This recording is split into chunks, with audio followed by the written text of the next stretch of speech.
Tetapi, adakah semua yang saat ini ada pada saudara, kesehatan, kewarasan, segala keterampilan, kepandaian, kemampuan untuk bekerja, berumah tangga, berelasi dengan orang dengan baik, bahkan menghasilkan karya yang bermutu, yang berguna, merupakan hal yang saudara syukuri sebagai berkat Tuhan?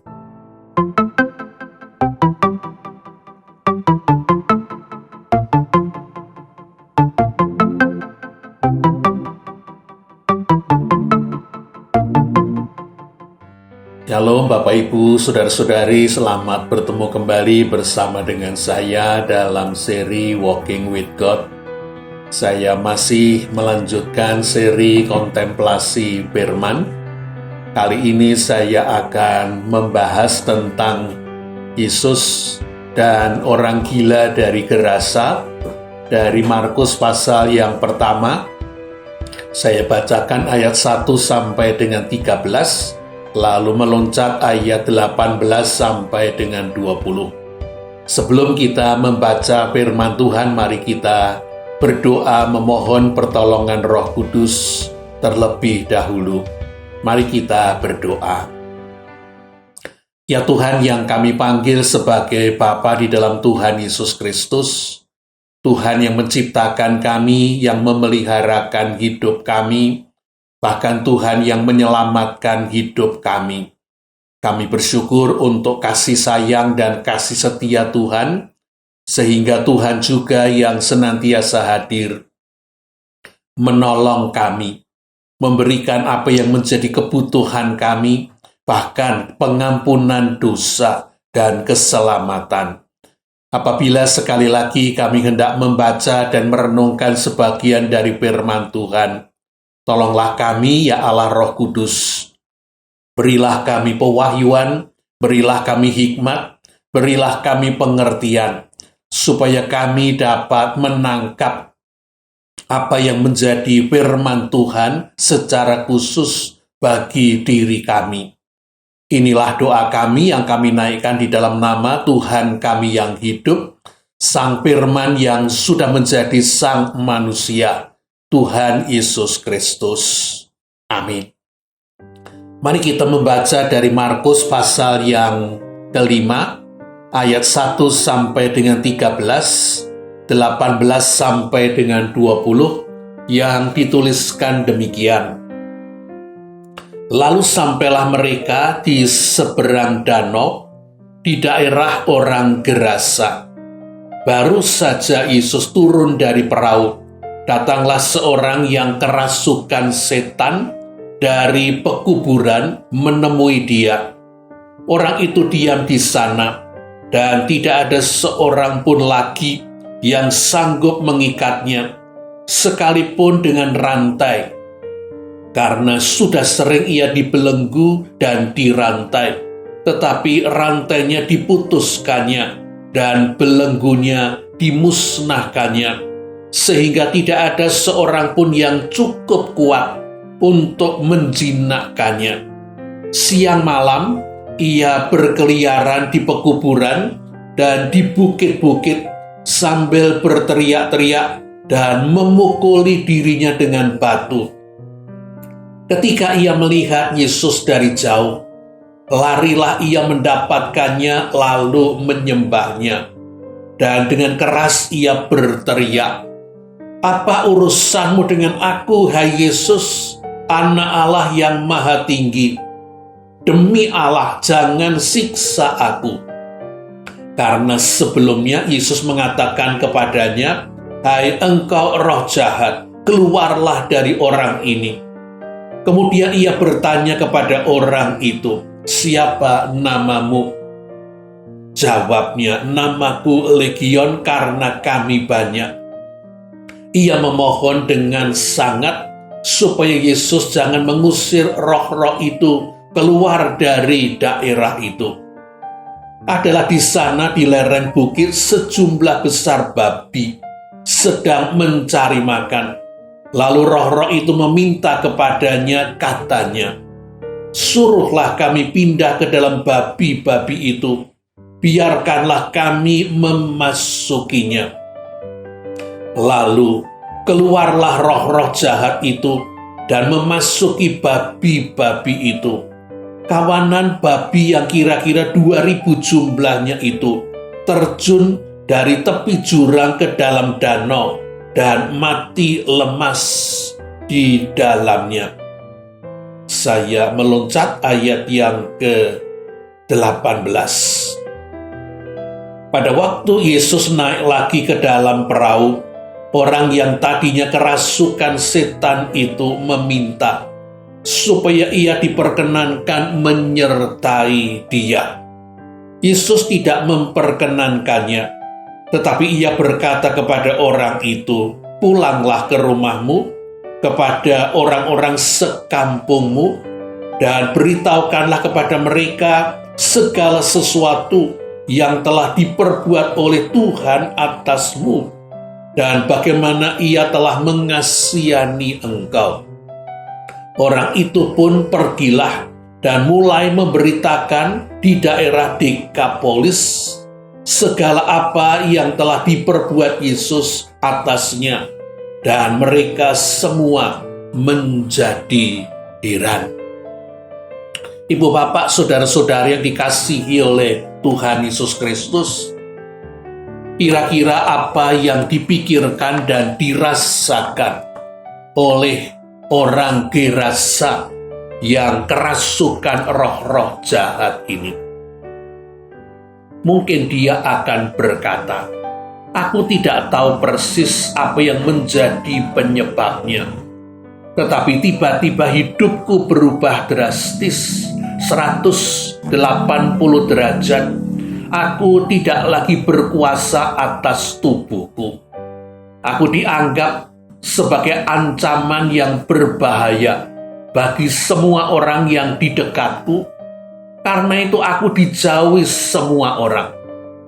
Karena mereka melihat roh-roh jahat sering menyeret-nyeret aku, memaksa aku pergi ke tempat yang mereka inginkan. Orang-orang yang merasa kasihan kepadaku mencoba untuk membelenggu aku dengan rantai, supaya aku tidak diseret roh-roh itu ke sana kemari. Tetapi percuma saja.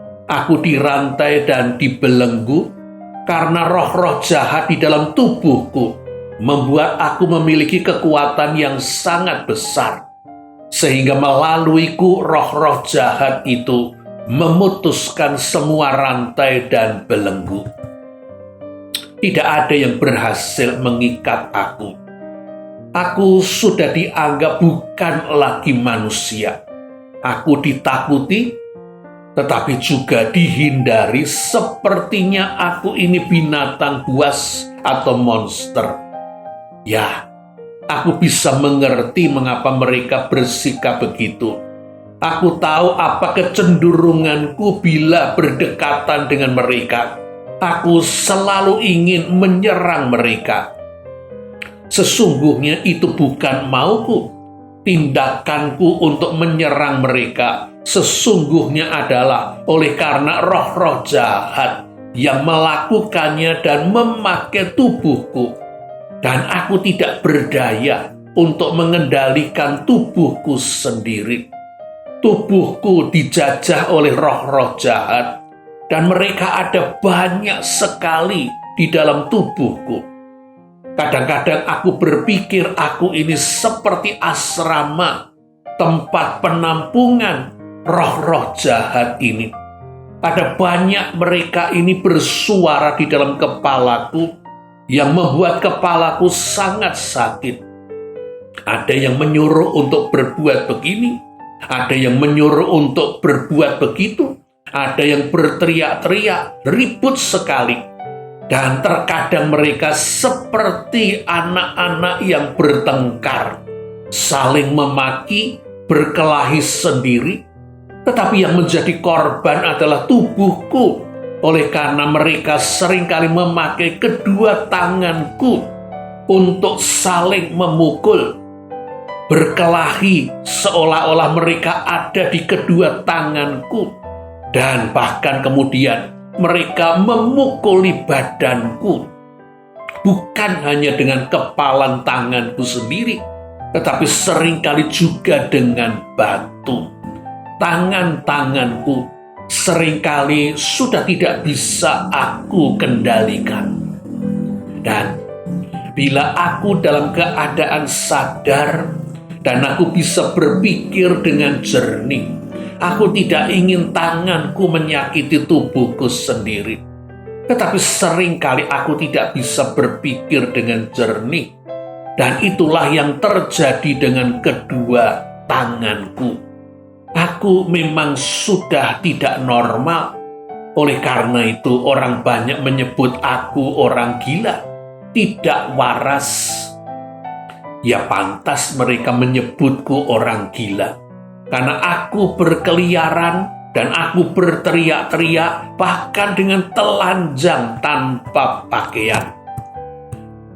Bila aku sedang dalam keadaan sadar dan aku melihat ada kain, aku mengambilnya. Bila aku melihat jubah, aku memakainya.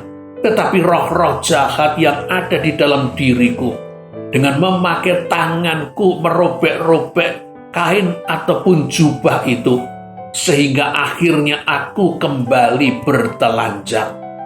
Aku juga sudah tidak tinggal di dalam rumah, apalagi tidur di dalam rumah. Oleh karena roh-roh jahat itu selalu membawa aku ke pekuburan-pekuburan dan ke bukit-bukit. Dan mereka senang sekali bersuara, memakai mulutku dan pita suaraku. Ada berbagai macam suara. Suara laki-laki yang berat besar maupun suara wanita yang nyaring. Aku sudah tidak lagi berkuasa juga atas mulutku dan suaraku. Aku sungguh-sungguh dijajah oleh roh-roh jahat ini. Dan aku putus asa. Sudah tidak ada lagi orang yang menaruh belas kasihan kepadaku atau mempedulikan aku. Semua penduduk desa Gerasa sudah tidak berdaya menghadapi diriku, menghadapi roh-roh jahat yang memakai tubuhku. Dan mereka memilih untuk menjauhiku, memilih untuk menjauhkan aku. Dan kadang-kadang aku berpikir, mengapa aku harus mengalami semuanya ini? Mengapa hidupku harus begini? Dan apakah aku akan begini terus sampai aku mati?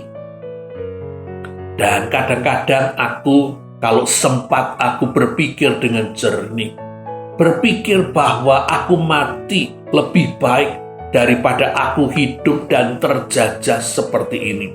Dan karena itu beberapa kali aku mencoba untuk bunuh diri. Tetapi roh-roh jahat ini menghalang-halangi niatku. Kata mereka masih membutuhkan kendaraan mereka. Kendaraan. Ternyata predikatku bertambah satu lagi. Aku disebut orang banyak gila. Tetapi sekaligus aku merasa diriku seperti asrama bagi roh-roh jahat ini, tempat tinggal mereka. Dan sekarang mereka menganggap aku ini seperti kendaraan mereka.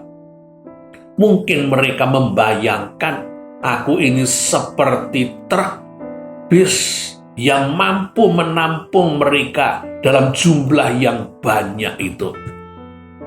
Dan ketika aku sadar dan dapat berpikir dengan jernih, aku sering bertanya kepada Tuhan, katanya Sang Pencipta manusia, mengapa hidupku begini dan seperti ini?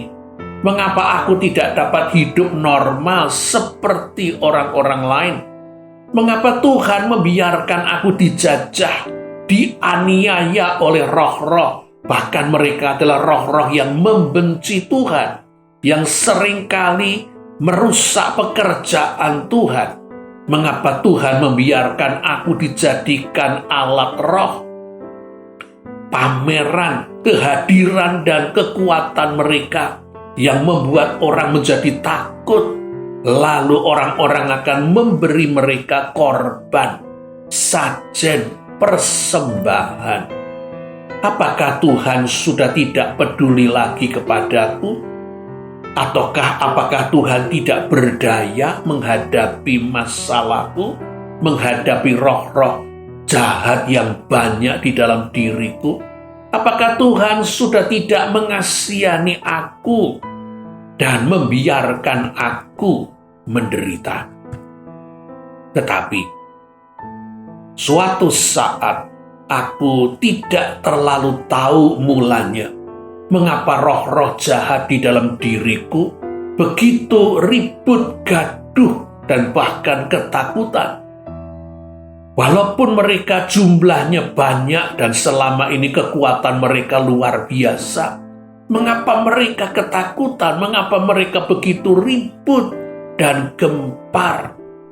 Lalu aku merasa sekian roh keluar dari tubuhku, dan mereka bergerak ke arah Danau Galilea. Dan ternyata roh-roh yang keluar dari tubuhku berusaha untuk menimbulkan badai, membuat angin taufan, sehingga air danau itu kemudian bergelombang menjadi membadai.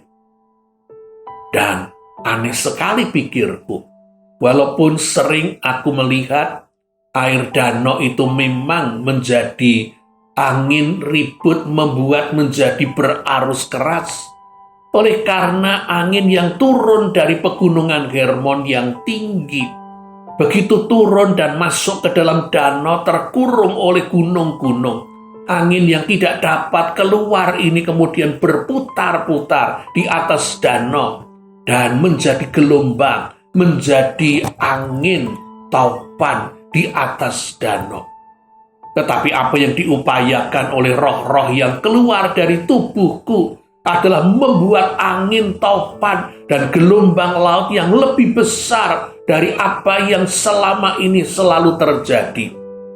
Dan melalui roh-roh yang di dalam tubuhku, aku mengerti bahwa roh-roh jahat itu sedang berusaha untuk menenggelamkan sebuah kapal, sebuah perahu yang ada di dalam danau.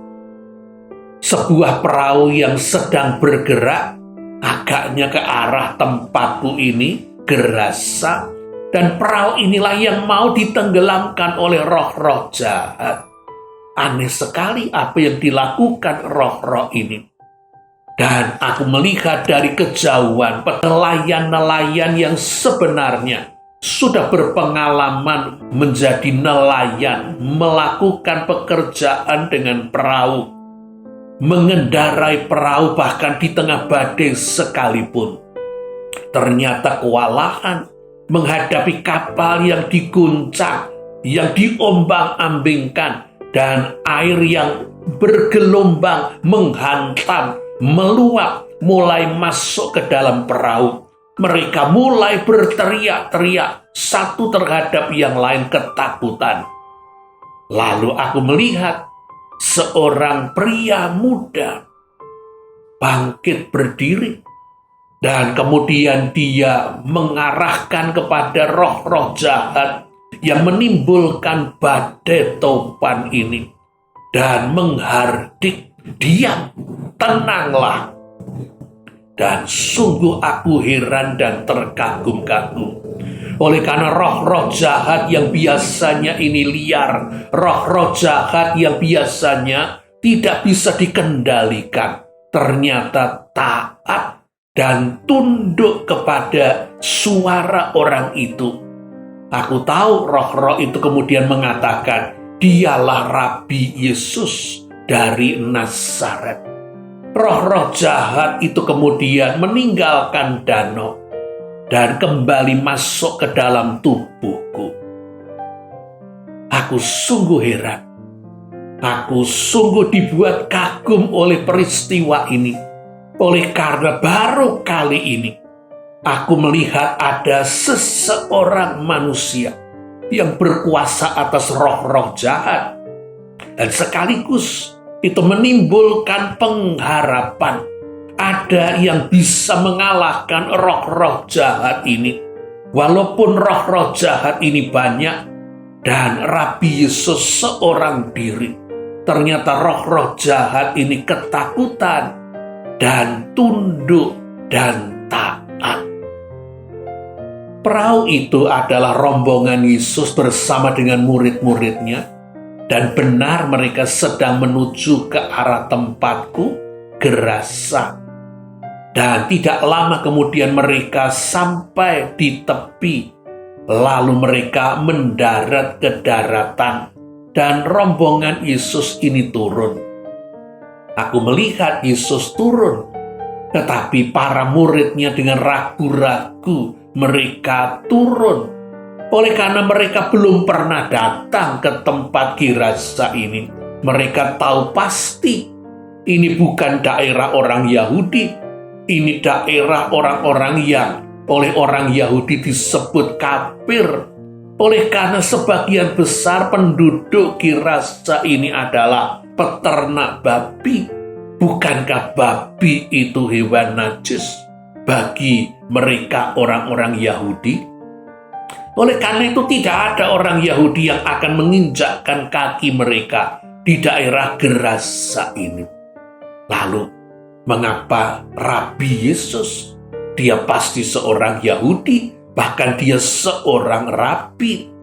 Tiba-tiba datang ke Gerasa. Mengapa sekalipun ia tahu bahwa ini daerah yang najis, ia tetap datang ke Gerasa ini? Pantaslah murid-muridnya ragu-ragu, tetapi mereka mengikuti guru mereka. Dan agaknya roh-roh jahat tahu yang aku tidak tahu. Roh-roh jahat di dalam diriku tahu bahwa Rabi Yesus datang untuk mengusir mereka dari tubuhku ini. Mereka sudah merasakan itu, sama seperti Rabi Yesus pun tahu apa yang sedang terjadi atas diriku ini. Dan karena itulah roh-roh jahat ini berusaha mencegah Yesus sampai ke Gerasa, mencegah Yesus untuk berhadapan dengan aku. Tetapi usaha mereka gagal, dan Rabi Yesus sudah sampai di Gerasa. Dan roh-roh jahat ini, sekalipun mereka takut, tetapi mereka tidak bisa tidak. Mereka harus datang menjumpai Rabi Yesus ini. Sedangkan aku sendiri baru kali ini aku melihat seseorang yang berkuasa atas roh-roh jahat. Dialah pengharapanku. Mungkin dia satu-satunya pengharapanku. Pastilah aku sangat ingin untuk datang kepadanya dan memohon pertolongannya. Baru kali ini aku dan roh-roh jahat bersepakat. Kami sama-sama ingin segera mendatangi Rabi Yesus. Aku dengan penuh pengharapan, sukacita, sukarela bersemangat. Tetapi roh-roh jahat datang dengan penuh kegentaran dan ketakutan. Aku segera sujud. Roh-roh jahat pun segera sujud di hadapan Rabi Yesus. Dan roh-roh jahat ini kemudian mengungkapkan permohonannya supaya Rabi Yesus jangan menyiksa mereka. Dan mereka berkata, apa urusanmu dengan aku, hai anak Allah yang maha tinggi? Demi Allah, jangan siksa aku. Aku sadar bahwa roh-roh jahat itu mengungkapkan kata-kata itu. Demi Allah jangan siksa aku. Betapa lucu kata-kata itu. Roh-roh jahat mengucapkan kata demi Allah. Tetapi aku tidak sempat untuk mendalami kata-kata itu. Aku heran oleh karena roh-roh jahat menyebut Rabi Yesus ini sebagai anak Allah yang maha tinggi.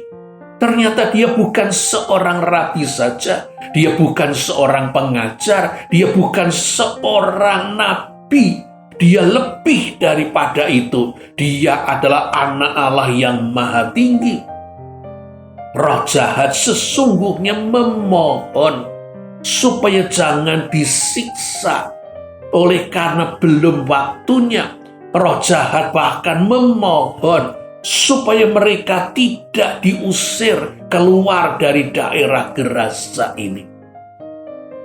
Dan roh-roh jahat yang ada di dalam tubuhku kemudian mengusulkan supaya mereka diusir keluar dan diizinkan masuk ke dalam babi-babi yang sangat banyak ada di tempat itu, karena daerah Gerasa ini adalah tempat tinggal para peternak babi. Yesus bertanya kepada roh-roh ini, "Siapa namamu?" Dan roh-roh ini menjawab, "Legion." Legiun, pasukan, batalion, karena kami ini sangat banyak. Kalau tidak salah, satu legiun tentara Romawi terdiri dari 4.000 sampai 6.000 tentara. Kalau roh-roh yang masuk dalam diri orang itu 4.000 sampai 6.000, betapa luar biasa banyaknya. Karena itu pastilah dia sangat menderita, tetapi sekaligus pastilah dia luar biasa kuatnya.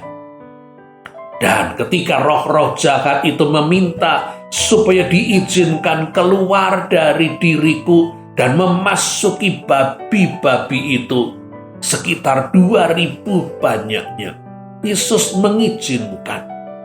Lalu aku merasa roh-roh jahat ini keluar dan keluar dan keluar dan keluar dari tubuhku dan memasuki babi-babi itu, memasuki babi-babi itu. Dan aku kemudian segera melihat babi-babi itu yang kemasukan roh-roh ini. Mungkin satu babi ada yang kemasukan 2, ada yang kemasukan 3, mungkin ada yang kemasukan 4 roh jahat menjadi gila. Lalu mereka terjun dari tepi jurang dan jatuh ke dalam danau. Aku berpikir mengapa Yesus mengizinkan roh-roh jahat ini masuk ke dalam babi-babi itu. Tetapi mungkin dia sedang mau meyakinkan aku bahwa roh yang ada di dalam tubuhku ini yang luar biasa banyaknya. Yesus hendak menunjukkan, lihatlah roh yang banyak itu, beribu-ribu, sudah berpindah ke dalam babi-babi yang juga beribu-ribu, sekitar 2.000. Roh jahat itu sudah keluar semua. Dan kalau roh jahat itu menyebabkan aku gila, sekarang roh jahat itu menyebabkan babi-babi itu gila. Tetapi aku sudah beroleh kesembuhan. Aku disembuhkan oleh Rabi Yesus. Aku disembuhkan oleh Anak Allah yang Maha Tinggi. Ternyata Rabi Yesus Anak Allah mendengar doaku, dan dia walaupun tidak berada di Gerasa, dia Anak Allah, dia tahu apa yang terjadi atas diriku, bahwa aku manusia ciptaan Allah, sudah diperbudak oleh roh-roh jahat. Aku menderita oleh karena roh-roh jahat, dan dia datang secara khusus untuk menanggapi doaku dan membebaskan aku. Salah seorang muridnya kemudian memberi aku jubah, dan aku pun kemudian berpakaian. Aku sembuh, aku waras, puji syukur kepada Tuhan. Terima kasih Tuhan, oleh karena Tuhan ternyata memperhatikan aku, Tuhan ternyata mempedulikan aku, Tuhan ternyata mengasihi aku. Dan Tuhan mau menolong aku. Bahkan makin aku renungkan, jikalau bagi banyak orang aku ini sungguh-sungguh dianggap tidak berharga. Dan bahkan kalau mereka ditanya mana yang lebih berharga, seekor babi milik mereka ataukah diriku?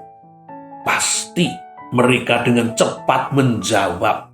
Yang spontan dan berani akan mengatakan, ya babi kamilah.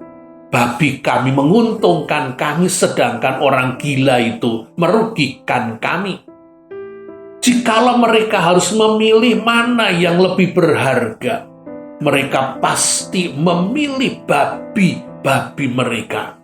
Karena aku ini dianggap lebih tidak berharga ketimbang babi. Dan sekarang Rabi Yesus menyembuhkan aku dan mengorbankan 2.000 babi.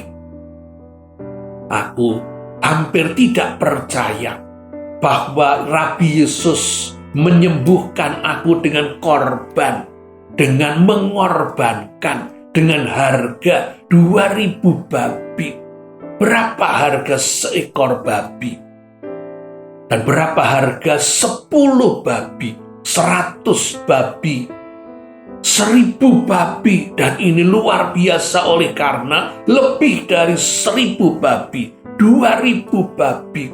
Mungkin ini seluruh kekayaan penduduk desa Gerasa dibiarkan oleh Yesus mati di danau. Kalau aku tidak melihat bangkai babi-babi yang mengapung di atas danau, sulit bagiku untuk mempercayainya. Bahwa di mata Rabi Yesus, aku ini lebih berharga dari babi. Di mata Yesus dan di mata Allah, aku manusia lebih berharga daripada seekor babi, 10 babi, 100 babi, 1.000 babi, bahkan 2.000 babi, seluruh babi yang ada di padang penggembalaan waktu itu. Betapa aku merasa diriku begitu dihargai oleh Yesus. Aku tidak tahan untuk menahan air mataku. Dan mungkin ini pertama kali aku mengalirkan air mata. Sesudah sekian lama, aku menjadi tawanan roh-roh jahat. Dan mataku selalu membelalak. Mataku selalu memandang dengan keras, dengan tajam, dengan marah, membelalak. Tetapi tidak mengalirkan air mata. Tetapi apa yang dilakukan Rabi Yesus, Anak Allah yang Maha Tinggi, apa yang dilakukan oleh Tuhan, membuat aku mengalirkan air mata. Tuhan mengasihi aku. Benarlah firman Tuhan yang pernah aku baca di dalam kitab Yesaya, bahwa Tuhan menghargai manusia oleh karena manusia ciptaannya yang ternilai lebih daripada binatang.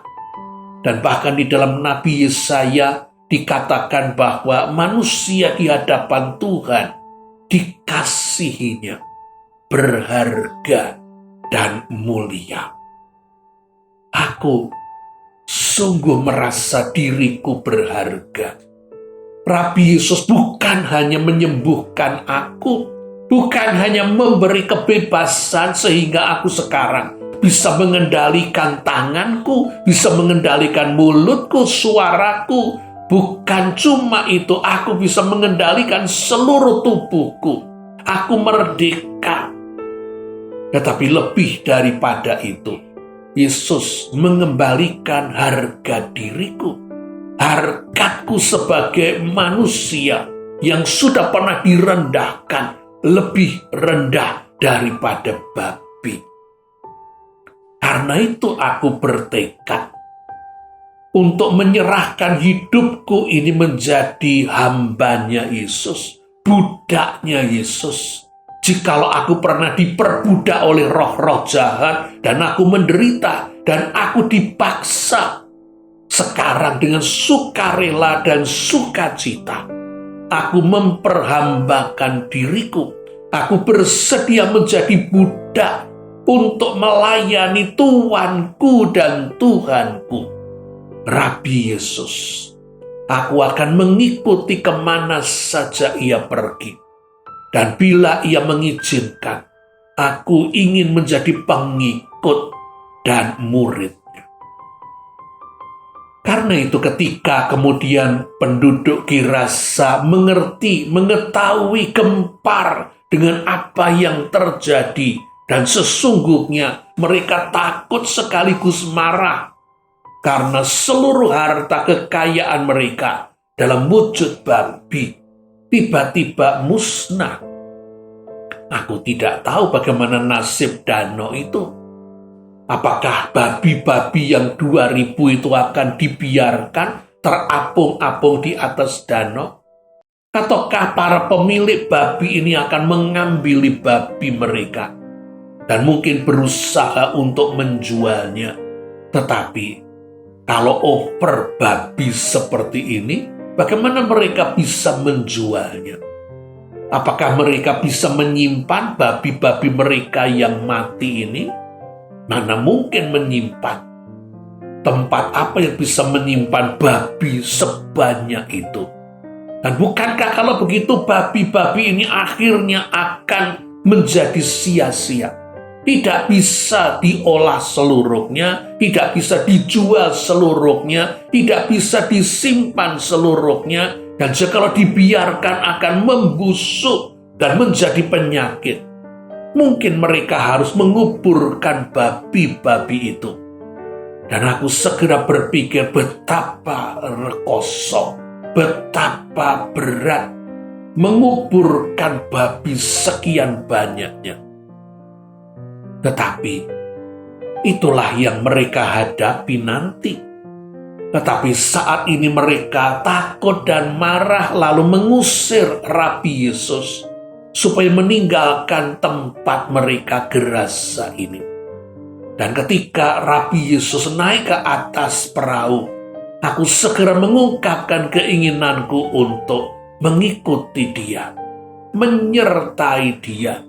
Aku ingin untuk melayaninya. Tetapi Rabi Yesus berkata kepadaku, pergilah, pulanglah ke rumahmu, dan katakanlah kepada orang-orang di sekelilingmu apa yang sudah diperbuat Tuhan atasmu. Ceritakanlah betapa Tuhan mengasihimu, betapa Tuhan sudah menolongmu. Jadilah saksiku di tempatmu. Dan itulah yang aku lakukan sejak aku disembuhkan, dan akan kulakukan terus sampai hari di mana aku dipanggil pulang.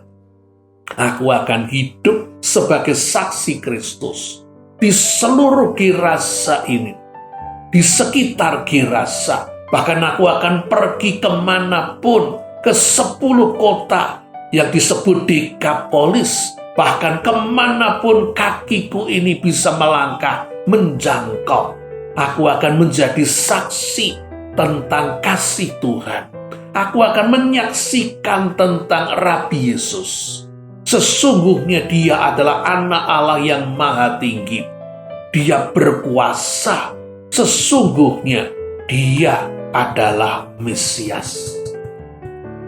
Ibu, bapak, saudara-saudari yang dikasihi oleh Tuhan Yesus Kristus, bagaimana saudara memandang diri saudara sendiri? Bagaimana saudara menilai kehidupan yang sudah saudara jalani selama ini? Bagaimana orang-orang terdekat saudara dari masa kecil sampai saat ini, mungkin kalau saudara sudah bekerja, berumah tangga, bagaimana mereka memandang kehidupan saudara? Saya berharap mereka akan memandang dengan positif, dengan penuh penghargaan. Mereka menghargai saudara. Amin. Tetapi izinkan saya bertanya dari sisi yang lain. Adakah saudara sendiri pernah atau sampai hari ini memiliki pandangan yang berkebalikan dengan itu?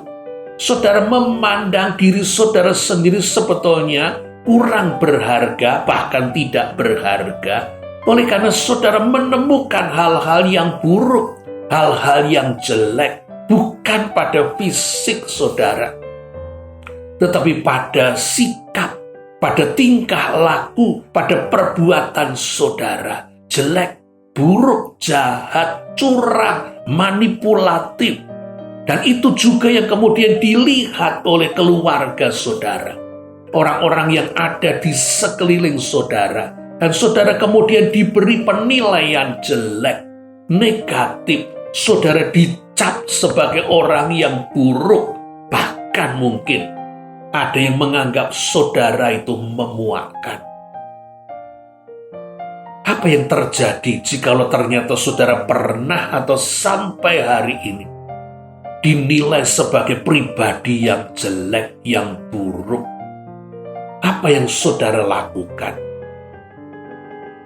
Bapak, Ibu, saudara-saudara yang dikasihi oleh Tuhan Yesus Kristus, orang gerasa dikuasai oleh roh-roh jahat. Tindakannya agresif, menakutkan, berteriak-teriak, menyerang, berkeliaran dengan telanjang sehingga orang memandang dia sebagai ancaman, menjauhi dan mengucilkan dan menyingkirkan, memandangnya begitu rendah. Tetapi itu karena orang gerasa itu dijajah oleh roh-roh jahat. Saudara mungkin tidak kerasukan roh, dijajah oleh roh. Tetapi adakah sesuatu yang sesungguhnya tidak dapat saudara kendalikan, tidak dapat saudara hentikan, tidak dapat saudara lawan, dan terus-menerus membuat saudara melakukan yang buruk, berbuat yang jahat, bertindak yang memuakkan? Adakah ternyata walaupun bukan roh jahat, saudara dijajah oleh sesuatu? Apakah itu? Adakah saudara dari masa kecil sampai dewasa, bahkan sampai sudah setua ini, saudara selalu iri dan marah bila orang lain memiliki sesuatu atau bila orang lain lebih baik daripada saudara? Karena sedari kecil saudara selalu diperlakukan seolah-olah saudara ini bukan anak dari papa mama, bukan anak dari orang tua. Saudara adalah anak tiri. Mungkin itu pengertian saudara. Saudara selalu dikalahkan dengan adik atau kakak yang merupakan anak emas papa dan mama.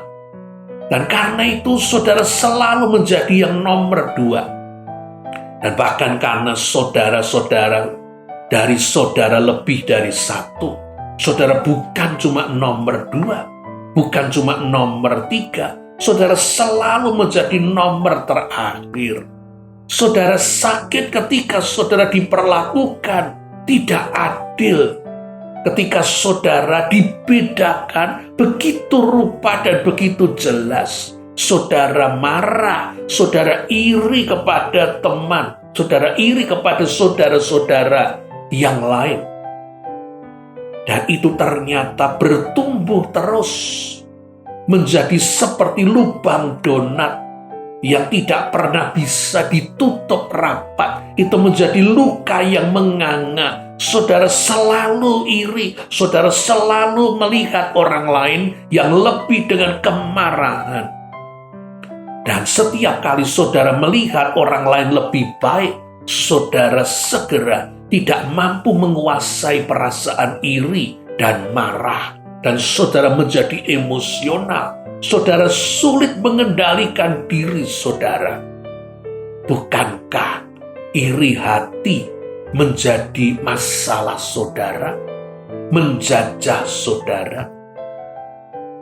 Ataukah mungkin bukan iri hati, tetapi ada hal lain yang membuat kita juga tidak mampu menguasai diri kita sendiri. Kalau sudah diperhadapkan dengan makanan dan soal makan, saudara menjumpai ada kerakusan yang tidak bisa saudara tahan dan saudara hentikan. Saudara ingin makan dan makan. Saudara ingin menikmati makanan baru dan makanan baru. Bahwa itu merugikan kesehatan saudara, saudara tidak mampu berhenti. Beli dan makan, makan dan beli. Apakah selera makan, nafsu makan yang menjajah saudara? Ataukah saudara ingin punya lebih banyak? Ingin punya lebih banyak uang, ingin punya lebih banyak harta, ingin punya lebih banyak properti. Kerja dan kerja dan kerja, supaya bisa beli dan beli dan beli. Saudara ingin supaya saudara terpandang. Saudara ingin supaya saudara terkemuka. Saudara ingin melalui penampilan saudara, orang akan menghargai saudara. Adakah nafsu untuk memiliki lebih banyak uang, harta, properti, dan sekaligus membeli dan membeli? Bukan roh yang menjajah saudara? Ataukah seperti sudah saya singgung, sesungguhnya yang saudara kejar adalah penampilan, sehingga kadang-kadang saudara kalau perlu menutupi hal-hal yang kurang dengan seolah-olah saudara excellent. Kalau perlu hutang untuk membeli sesuatu yang sebetulnya belum mampu saudara beli. Demi gengsi, demi penampilan. Saudara sangat haus dipuji. Saudara lapar pengakuan. Dan saudara sangat takut dikritik apalagi direndahkan.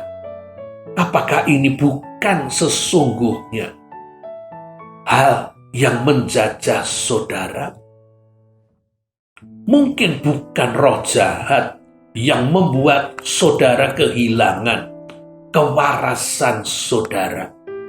Saudara tidak bertelanjang lalu berteriak-teriak, tidak agresif mau melukai orang lain, mengamuk, syukur kepada Tuhan. Tetapi adakah semua yang saat ini ada pada saudara? Kesehatan, kewarasan, segala keterampilan, kepandaian, kemampuan untuk bekerja, berumah tangga, berelasi dengan orang dengan baik, bahkan menghasilkan karya yang bermutu, yang berguna, merupakan hal yang saudara syukuri sebagai berkat Tuhan. Seperti kewarasan bagi orang gila dari Gerasa, dia segera menyadari bahwa hidup sehat dan normal adalah karena itu karya Rabi Yesus. Adakah kita menyadari semua yang baik yang ada pada diri kita dan yang mampu kita lakukan bukan hasil karya, prestasi, kemampuan kita, tetapi pemberian anugerah yang Tuhan berikan kepada kita? Bukankah Tuhan itu baik? Dan makin kita menemukan keistimewaan, makin kita menemukan hal-hal yang indah, makin kita menemukan hal-hal besar yang mampu kita lakukan. Bukankah itu makin seharusnya membuat kita makin bersyukur, makin memuji, makin menghargai Tuhan? Adakah Tuhan berharga bagi saudara? Ataukah mungkin saudara pernah diizinkan Tuhan mengalami masalah, mengalami kebuntuan, mengalami kejatuhan, mengalami keterpurukan, sehingga saudara sungguh-sungguh ada di bawah. Dan bahkan orang-orang tertentu menghina saudara seolah-olah babi lebih berharga daripada saudara. Saudara merasa tidak ada yang bersedia datang menghibur dan mengasihi saudara. Tetapi justru pada suatu saat saudara menemukan Tuhan ternyata bersedia datang mendatangi saudara di tempat di mana saudara terpuruk, Tuhan sendiri atau Tuhan mengirimkan salah seorang hambanya untuk menyatakan kasih Tuhan, belas kasih Tuhan, pertolongan Tuhan, kesembuhan Tuhan, jalan keluar Tuhan, berkat Tuhan. Dan itu membuat kemudian saudara tidak lagi berada di tempat yang rendah itu. Tidak lagi membuat saudara terpuruk. Bahkan tidak membuat saudara harus terbaring sakit tanpa daya.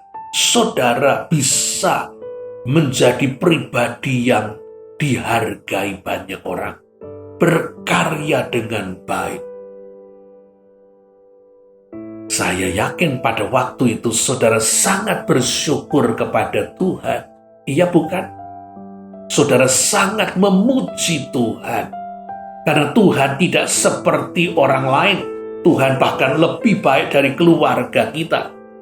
Tetapi pertanyaannya adalah, apakah rasa syukur dan terima kasih itu membuat saudara bersedia menyerahkan diri untuk menjadi hamba Tuhan? Hidup bukan untuk diri saudara, tetapi hidup untuk Tuhan. Oleh karena ketika saudara memuliakan Tuhan, saudara dimuliakan oleh Tuhan.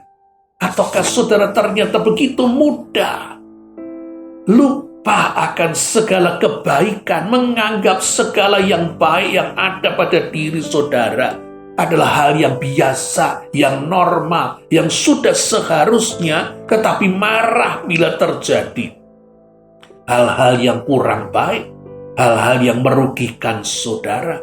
Dan karena itu saudara tidak pernah mengkaitkan hal-hal yang baik, hal-hal yang indah dengan karya dan pemberian Tuhan, dan tidak pernah bersyukur.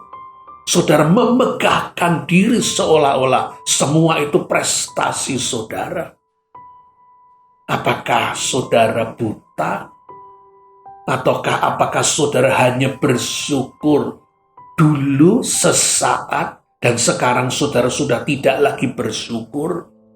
Apakah saudara ternyata tidak rela hidup untuk Tuhan, melayani Tuhan, menjadi saksi Tuhan, dan mengagungkan Tuhan? Karena itulah panggilan hidup yang terbaik, yang terbesar, yang termulia bagi saudara. Kiranya kita bisa belajar dari orang gila, dari Gerasa. Kiranya Bapak, Ibu, Saudara-saudari dapat melanjutkan perenungan tentang Tuhan Yesus dan orang gila dari Gerasa. Dan menemukan bahwa di tempat orang gila dari Gerasa itulah sesungguhnya diri kita, saya, ibu bapak dan saudara-saudari pada aspek tertentu kehidupan kita atau bahkan segenap kehidupan kita. Dan kiranya sama seperti orang gila dari Gerasa mendapatkan kesembuhan, kebebasan, menerima anugerah Tuhan yang besar. Kita pun mendapatkannya, kesembuhan, kebebasan, anugerah yang besar dari Tuhan Yesus, dari Allah sendiri. Kiranya kita pun akan pergi seperti orang gila dari Gerasa yang sudah disembuhkan, menjadi misionaris, saksi Tuhan, dimanapun kita berada, mulai dari di rumah kita, di tempat kita bekerja, dan dimanapun Tuhan menempatkan kita. Semoga